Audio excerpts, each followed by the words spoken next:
Hello, welcome to Hey Fee. I'm Fee. I'm in the middle of kind of packing.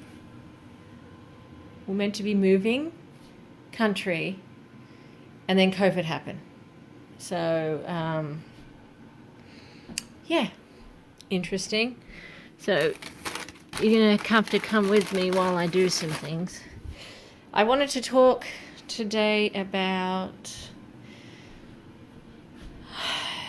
trying to see some good things that are going on. I think everyone is very in a negative state of mind, and that's reasonable because we're all trapped inside.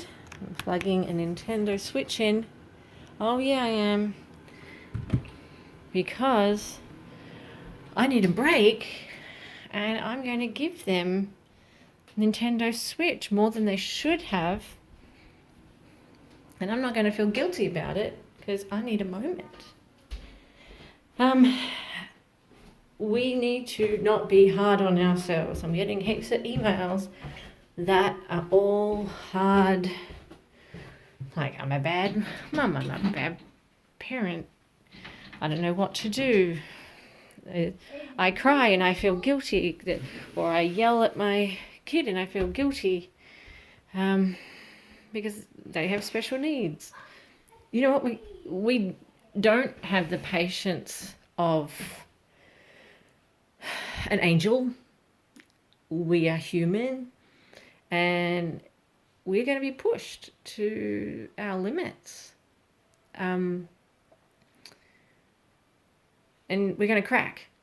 And as long as we realize that what we've done and we've felt bad and whatnot because we've yelled, but then we have to realize that we are human and just move on and, give our kids a big hug and say sorry for yelling and I lost my patience. So they know that emotions are real. Emotions, we all have them. We're not perfect.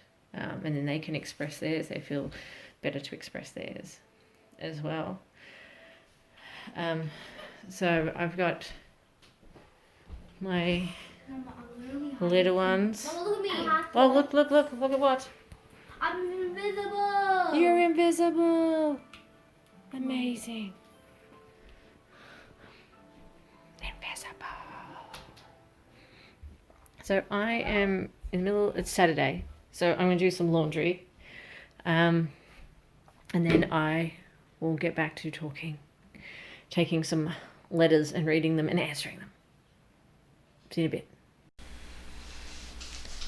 Hi, and welcome back. I'm just reading through some notes. Okay, my laundry is on.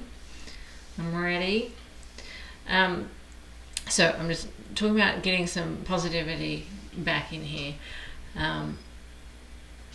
I have a email here. I write everything in my paper book. I'm old school. And this email is from Jody, I think. Not my friend Jody, a different Jody with a Y, not an I. She has said, after COVID, it's got me so far down, I just can't find any inspiration. I'm not thankful for anything. I'm trying to be grateful, but it's so hard because I'm locked in the house and I feel like I can't get out. Well, for most special needs parents, we feel like we're locked in the house anyway. Before COVID happened, a lot of us couldn't go out anyway because of what our kids do in public and the judgment and all that. So now it's like your friends, you can't even have that outlet even if you wanted to. So it is hard. So what I try and do is, whether it's thankfulness or grateful, just spend 5 minutes a day, whether you're drinking a coffee or whatever you're doing, that you have a 5 minute gap, even if it's on the toilet, like even if it's on the loo, like just take that 5 minutes and go, okay, what am I thankful for today? What am I grateful for today? Just think and feel it for 5 minutes. So mine today is I'm grateful that the kids have their health. I'm grateful that we are in a country, we're in Canada right now, we're in a country that wants to try and protect us, that has a healthcare system. Nothing's perfect, so don't go back down that spiral of, well, we do have healthcare, but it's not perfect, and then this and this, and my cousin waited this many weeks for surgery. Like, don't go down that rabbit hole. Just try and reel yourself back in and think, what is good? Like, we do baby steps with my gratefulness. So if the kids haven't been able to do something and now they can, like my son is having struggles with IXL math, and it's taking so much out of me and so much effort that the other day when he was like, I'm done, and I was like, what do you mean? Like, have you done IXL? And he's like, yes. And I went and checked, and he had, and there was no crying and there was no screaming. And so I think of that and I go, I am grateful that for that one day he didn't scream, he didn't yell about it. I'm grateful that my son they have healthy food. I've got picky eaters and stuff like that, but they're still eating. So even just grab those small little bits if you can. I'm grateful that the sun is coming out today. I am grateful that I have a bed to sleep in, and just all those little things, go back to that and then start. So I'm grateful that a friend checked in on me this morning.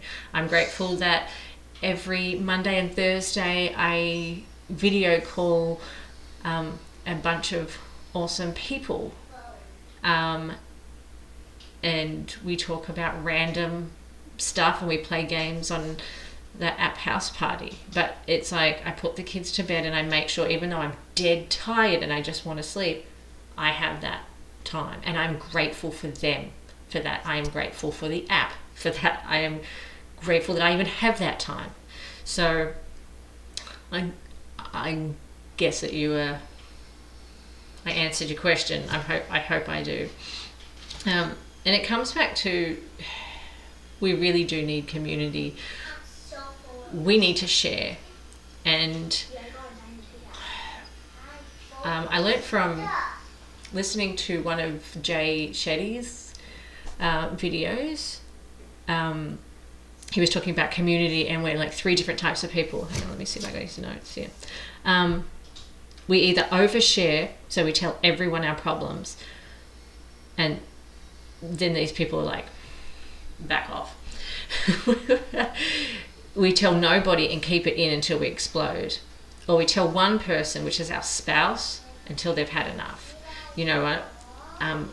But we need a community of like-minded people. So that's what I'm going to try and start here. When I get everything sorted, I'm going to make a Facebook group, so anyone who does listen, who is a special needs parent, can come and they can ask questions on there, but they can also find that community so we can all share. But it's a positive community, so there's not going to be any judgment, and if there is judgment, you cannot be part of that community, unfortunately. Judging other people and how they do their parenting skills when we're all different, not cool. So I want to be uplifting community, helping without the judgment. Does that make sense? So guys, we need to be uplifted. I'm uplifted today because this week Autism Speaks Canada sent our family a Galaxy tablet. So that's pretty cool. Autism Speaks and Samsung gave 1,000 tablets out to kids that needed it. So you put in an application or whatever. So thank you to Samsung and Autism Speaks Canada, Samsung Tech. That's awesome. It's really needed. Kids need this. As much as people are like, tablet time is, well, screen time is bad.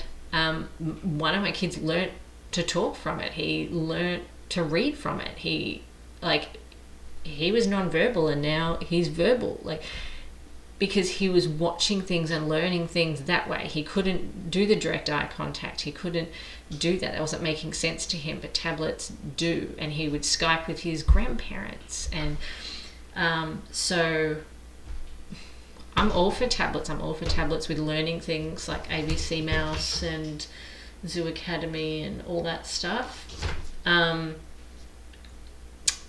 what was the other one? Amazon Free Time. Have you ever... My mother friends got me onto that one. That was good. So thank you, Sam. So I'm going to open this box up, get the kids sorted. That's great. Okay, so put it out there. Be grateful. 5 minutes. 5 minutes. Think of good things. You could be grateful that you've got 5 minutes on the toilet alone with no kids crying. I am. So, I hope I answered your question. I'm off to finish my mother duties. It's so quiet. Are they still working? Hello, Mom. Okay. He's still there. I am still here. I'll be here for about a few years. A few years? Oh, good. Good. You can stay with me as long as you like, little man. Okay, it is very quiet. Whoa.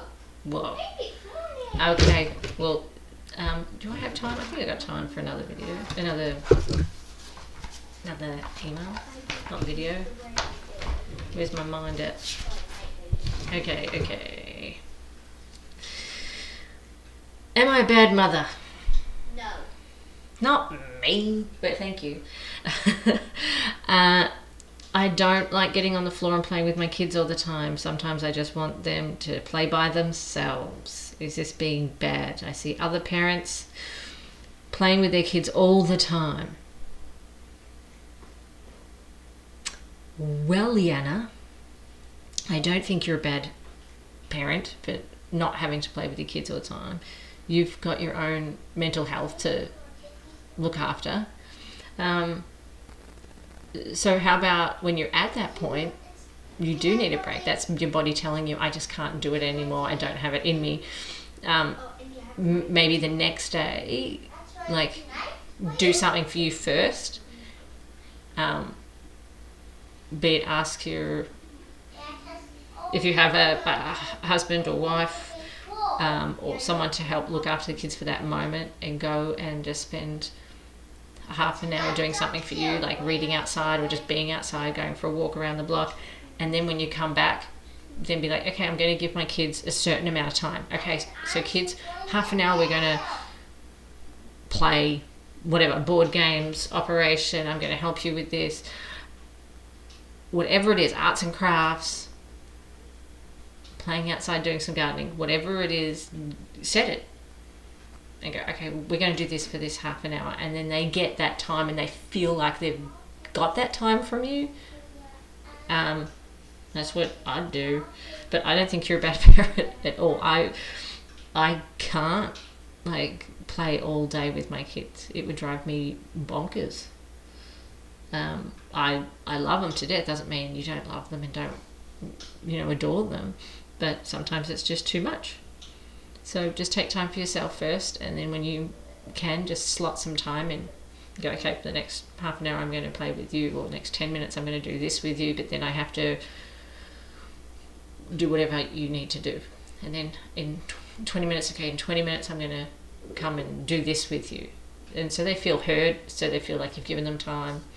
So you feel like you've given them time. Just slot it in like that, I reckon. But you're definitely not a bad mum.